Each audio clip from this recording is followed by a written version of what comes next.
Hello students, हम कर रहे थे president of America. Last session में हमने इसकी पावर्स की एंड आज हम इस सेशन में करेंगे जो अमेरिकन प्रेसिडेंट है, इसके पावर के क्या क्या सोर्सेस हैं एंड उसकी क्या पोजीशन है, क्या वो डिक्टेटर बन सकता है या नहीं बन सकता। पहले हम करते हैं sources of the powers of American president. जो अमेरिकन प्रेसिडेंट है, इसकी जो पावर्स हैं वो पावर्स कहाँ से मिली हैं। पहले तो कॉन्स्टिट्यूशन में इसकी पावर्स को डिफाइन किया गया है, उसके अलावा भी बहुत सारे अदर सोर्सेस हैं जिससे प्रेसिडेंट को पावर मिलती है। First one is individual personality of the president. ये माना जाता है कि जो प्रेसिडेंट की पावर्स हैं उसकी अपनी एबिलिटी पर, कैपेबिलिटी पर डिपेंड करती हैं। अगर वो स्ट्रॉन्ग होगा, उसकी डिसीजन लेने की अच्छी एबिलिटी होगी, तो वो डेफिनेटली एक स्ट्रॉन्ग प्रेसिडेंट के रूप में हमारे सामने आता है। अगर प्रेसिडेंट अच्छी पर्सनैलिटी का हो, कैपेबल हो, एबल हो, तो वो क्या होगा, एक पावरफुल प्रेसिडेंट होगा। अदरवाइज उसकी कैबिनेट पावरफुल बन जाती है। Number 2, judicial interpretation. Time time पर कॉन्स्टिट्यूशन में जो कुछ भी डिफाइन नहीं किया गया है तो वो जुडिशरी डिफाइन करती है। तो जुडिशरी क्या करती है, जब भी कोई जजमेंट है या फिर कोई केस डिस्कस करती है, उसके बाद जो डिसीजन देती है वो हमेशा प्रेसिडेंट की फेवर में ही होता है। वो फेडरल को ज्यादा पावर्स देना चाहती है। जब फेडरल को पावर्स देनी है, वो पावर किसको मिल रही है, प्रेसिडेंट को मिल रही है। जैसे अपॉइंटमेंट के लिए क्या था, प्रेसिडेंट अपने आप किसी भी ऑफिसर को अपॉइंट कर सकता है, लेकिन सेनेट की अप्रूवल की जरूरत होती है। जब रिमूव करना होता है तो वो एक्सक्लूसिव पावर ऑफ प्रेसिडेंट है। इस तरह जुडिशरी है वो गैप को फिल कर देती है एंड जुडिशरी हमेशा ही इसकी फेवर में लॉ बनाती है। उसके बाद आता है फेडरल लॉस। जो फेडरल लॉस है वहां पर 3 लिस्ट है, जब फेडरल लिस्ट होगी एंड स्टेट की लिस्ट होगी, कॉन्करेंट लिस्ट होगी। जो फेडरल लिस्ट में जो पावर्स है वो सभी पावर्स किसको दी गई हैं, प्रेसिडेंट को दी गई हैं। एंड टाइम टू टाइम जितने भी फेडरल लॉ बनाए जाते हैं वो लॉ भी प्रेसिडेंट को पावर्स देते हैं। कांग्रेस है, कांग्रेस को हम लॉ मेकिंग एजेंसी कहते हैं। जब कांग्रेस लॉ बना रही है वो ऑल्दो नहीं चाहती कि प्रेसिडेंट के पास बहुत सारी पावर्स हों, लेकिन फिर भी सर्कमस्टेंसेस ऐसे क्रिएट हो जाते हैं कि उसको प्रेसिडेंट को पावर देनी पड़ती है। जैसे न्यूक्लियर वेपन है, इसके लिए भी प्रेसिडेंट को उन्होंने पावर दी है। मैन्युफैक्चरिंग के रिगार्डिंग पावर्स किसको दी है, वो भी प्रेसिडेंट को दी है। इसीलिए टाइम टू टाइम कांग्रेस को पावर्स देनी पड़ रही है by federal law to the president. Next is subordinate legislation और डेलीगेटेड लेजिस्लेशन। इसका मीनिंग क्या हुआ, जब कांग्रेस सेशन में होती है तब उसके पास कितना टाइम नहीं होता कि वो हर एक बिल को प्रॉपर डिस्कस करे, तो वो क्या कर देती है, उसकी जो फ्रेमिंग है उसको पास कर देती है। उसके बाद बिल के अंदर जो कुछ भी लिखना है इसकी पावर्स किसको दे देती है, वो प्रेसिडेंट को दे देती है। And president executive order issue कर वो गैप फिल कर देती है। इसका मीनिंग क्या हो गया, कांग्रेस ने जो उसकी लेजिस्लेटिव है वो पावर मेकिंग एजेंसी है, वो लॉ बनाने की पावर्स डेलीगेट कर रही है किसको, प्रेसिडेंट को। तो इसको कहते हैं डेलीगेटेड लेजिस्लेशन। जब लेजिस्लेचर अपनी पावर्स प्रेसिडेंट को डेलीगेट कर देती है। Next is conventions and uses. वहां पर डिफरेंट कन्वेंशन से भी प्रेसिडेंट को पावर्स मिली हैं। जैसे हम प्रेसिडेंट की कैबिनेट की बात करते हैं, तो जो प्रेसिडेंट की कैबिनेट है इसको कॉन्स्टिट्यूशन में डिफाइन नहीं किया गया, तो उसकी कैबिनेट कैसे आई, वो कन्वेंशन के अंडर ही आती है।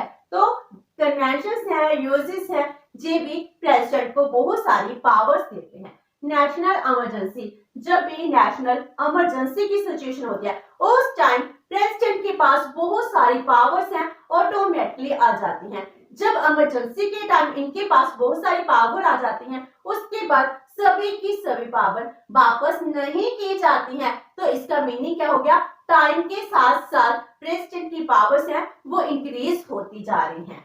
Next is international situation. आज के टाइम में इंटरनेशनल लेवल पर ये ऐसी सुपर पावर है, इंटरनेशनल ऑर्गेनाइजेशन में इसका सबसे ज्यादा इन्फ्लुएंस है। तो इस सिचुएशन में प्रेसिडेंट के पास पावर्स का होना स्वाभाविक है, इसीलिए प्रेसिडेंट के पास बहुत सारी पावर्स आ चुकी हैं। इंटरनेशनल सिचुएशन है जीबीएच यही कहती है प्रेसिडेंट का स्ट्रॉन्ग होना देश के इंटरेस्ट के वेलफेयर के लिए बहुत ज्यादा जरूरी है। Next is welfare state and positive role of the president. आज के टाइम में जो प्रेसिडेंट है इसका रोल पॉजिटिव हो चुका है, क्योंकि जितनी भी स्टेट्स है वो वेलफेयर स्टेट्स है। अगर स्टेट्स वेलफेयर हैं तो वो देश के वेलफेयर के लिए काम करेंगे। जैसे कोविड-19 है, कोविड-19 में लोगों को रिलीफ दी गई, इसके लिए प्रेसिडेंट को बहुत सारे काम करने पड़ते हैं, उनको बहुत सारे फंड प्रोवाइड कराए गए, वैक्सीन दी गई, तो उनको जो नेसेसिटीज थी वो प्रोवाइड कराने के लिए प्रेसिडेंट को पावर्स का मिलना बहुत जरूरी था। तो इस तरह जो प्रेसिडेंट की पावर्स है वो टाइम के साथ इंक्रीज होती जा रही हैं। तो इनके ये डिफरेंट सोर्सेस हैं। Next is position of the president. जब हमने प्रेसिडेंट की पावर्स की तो हमने कहा कि प्रेसिडेंट के पास executive power, legislature power, financial power, judiciary power, emergency powers, बहुत सारी पावर्स हैं जो उसको डिक्टेटर बना देती हैं। तो ये तो भी कहा जाता है जो प्रेसिडेंट है, प्रेसिडेंट के पास इतनी सारी पावर्स हैं कि आज के टाइम में डेमोक्रेसी में अगर कोई सबसे ज्यादा पावर यूज कर रहा है वो कौन है? अमेरिका का प्रेसिडेंट है।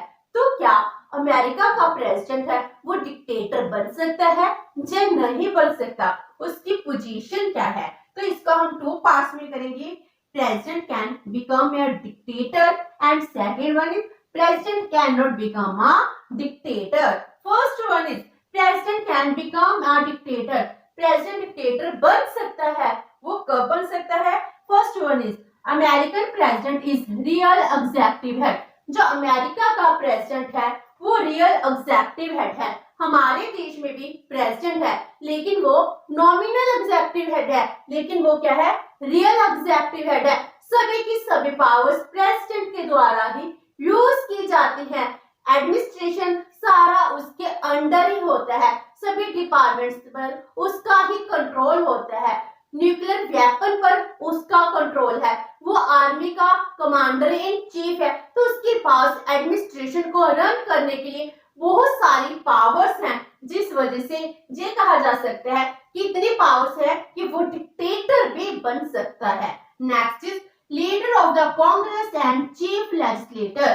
तो लेजिस्लेटिव पावर कॉन्स्टिट्यूशन ने किसको दी है? लेजिस्लेचर को दी है, लेकिन फिर भी वो चीफ लेजिस्लेटर है, क्योंकि सबऑर्डिनेट लेजिस्लेशन और डेलीगेटेड लेजिस्लेशन की वजह से सभी की सभी लेजिस्लेटिव पावर्स हैं वो किसको दी जाती हैं? प्रेसिडेंट को दी जाती हैं। चाहे प्रेसिडेंट खुद कोई बिल है वो इंट्रोड्यूस नहीं कर सकता, लेकिन वो अपने मैसेज हैं वो लेजिस्लेचर में सेंड करता है।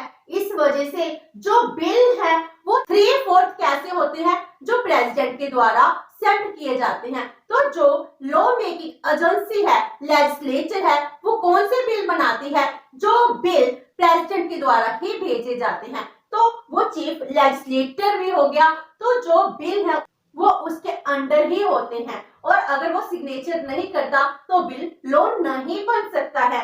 एंड वो कांग्रेस का लीडर है। हाउसेस हैं two house of representative and senate, इनका लीडर कौन होता है? देश का प्रेसिडेंट है। इस तरह उनके पास बहुत सारी पावर्स है। एंड उसके बाद थर्ड एरिया आता है influence in other areas of administration. Other areas of administration, इन पर भी उनका फुल कंट्रोल है। जैसे एनुअल बजट हो गया, जुडिशियल कंट्रोल हो गया, तो इन पर भी किसका कंट्रोल है? प्रेसिडेंट का कंट्रोल है। Next is leader of the party end of the nation. वो पार्टी का लीडर है एंड नेशन का लीडर है। पार्टी का लीडर, क्योंकि जो प्रेसिडेंट के लिए इलेक्शन होती है, जो पार्टी विनर होती है उसका हेड ही प्रेसिडेंट बनता है, तो पार्टी का लीडर हो गया। अगर प्रेसिडेंट सक्सेस है तो जो पार्टी की सक्सेस है। अगर प्रेसिडेंट फेल हो जाता है अपने काम करने में तो वो पार्टी की भी हार मानी जाती है। तो इस तरह प्रेसिडेंट ही पार्टी का लीडर हो जाता है, देश को भी वो ही रिप्रेजेंट करता है, तो वो सबसे पहले आता है। Next is American president is both prime minister as well as president. जो प्रेसिडेंट है वो दोनों ड्यूटीज निभा रहा है, एक प्राइम मिनिस्टर की भी एक प्रेसिडेंट की, इसीलिए उसको डिक्टेटर कहा जाता है। जैसे इंडिया में क्या है, प्रेसिडेंट अलग है, प्राइम मिनिस्टर अलग है। प्राइम मिनिस्टर है, प्राइम मिनिस्टर जितने भी काम करता है वो सभी कामों के लिए पार्लियामेंट को रिस्पॉन्सिबल है। वो पावर्स कहां से लेता है, प्रेसिडेंट से लेता है। लेकिन वहां पर अमेरिका में क्या है, जो प्रेसिडेंट है वो प्राइम मिनिस्टर भी है, प्रेसिडेंट भी है। वो जो इंग्लैंड की किंग है उसकी तरह भी रोल निभा रहा है, जो इंडिया का प्राइम मिनिस्टर है उसकी तरह भी रोल निभा रहा है। उसकी किसी के आगे कोई भी रिस्पॉन्सिबिलिटी नहीं है, कोई भी उससे क्वेश्चन नहीं पूछ सकता कि आपने ये काम क्यों किया है। तो अमेरिकन प्रेसिडेंट के पास बहुत सारी पावर है, वहां पर प्राइम मिनिस्टर की कोई डिफरेंट अलग से कोई भी पोस्ट नहीं है। तो इसीलिए जो ये पावर्स है, ये पावर्स क्या करती हैं, प्रेसिडेंट को बहुत ज्यादा पावरफुल बना देती हैं। अगर प्रेसिडेंट के पास इतनी पावर्स हैं तो वो कभी डिक्टेटर भी बन सकता है। तो क्या प्रेसिडेंट सच में डिक्टेटर बन सकता है? क्या वहां का कॉन्स्टिट्यूशन है प्रेसिडेंट की जो पावर्स है इन पर कोई लिमिट नहीं लगाता है? तो अब हम करते हैं, president can not become a dictator. उसके ऊपर बहुत सारी लिमिटेशंस हैं, वो लिमिटेशंस को इम्पोज किया गया है। First one is check over president's power of making appointments. जो अपॉइंटमेंट्स हैं इनके ऊपर चेक लगाया गया है।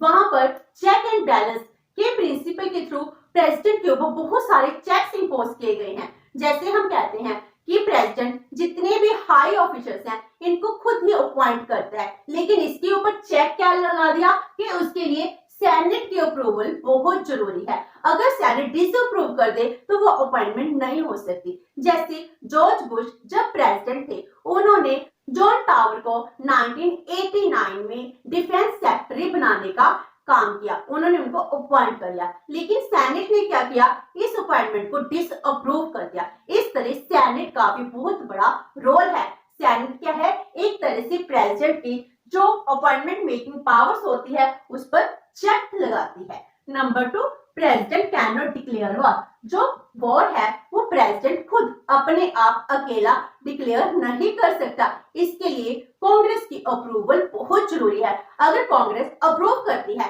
तभी जाकर प्रेसिडेंट है वो वॉर को डिक्लेयर कर सकता है। Next is check on the formulation of foreign policy. जो फॉरेन पॉलिसी है उसके ऊपर कांग्रेस ही एक चेक है, क्योंकि प्रेसिडेंट के द्वारा जो भी फॉरेन पॉलिसी बनाई जाती है उसके लिए जरूरी है कि वो कांग्रेस के द्वारा साइन की जाए।